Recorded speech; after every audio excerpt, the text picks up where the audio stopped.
Wow. आता सर्व करताना फक्त टोमॅटो आणि कोथिंबीर बस. का आत्ताच घालायची? नंतर टाकायचं ते आपण वाढू तेव्हा. आपण ते पारी भरू नाही भाजी. हां.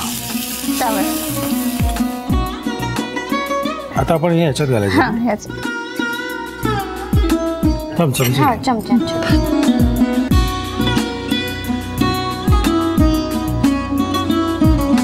First class. हे असं फक्त सगळ्या ह्याच्यात घालायचं की रेडी टू ईट ना? आणि कांदा टोमॅटो टाकायचा त्याच्यावरती. हां.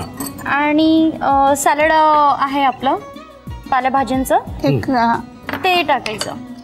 पालेभाज्यांचं सॅलड कुठं आपण केलं तर? हा ते एक आमच्या सासूबाईंचं आहे ते करतात खुडा. हां खुडा. हां तर तो मेथीची भाजी आणि मुळ्याचा पाला वगैरेचा आंबट तिच्यासोबत सर्व करायचा. First class. झालं की तयार. लिहून घ्या साहित्य आणि कृती. साग गट्टी करता लागणारं साहित्य: उकडलेला हिरवा वाटाणा, बाजरीचं पीठ, उकडलेला बटाटा, किसलेलं खोबरं, बारीक चिरलेला कांदा, बारीक चिरलेला टोमॅटो, बारीक चिरलेली कोथिंबीर, मसाला, आलं लसूण पेस्ट, काजू, मीठ, टोमॅटो प्युरे आणि दही.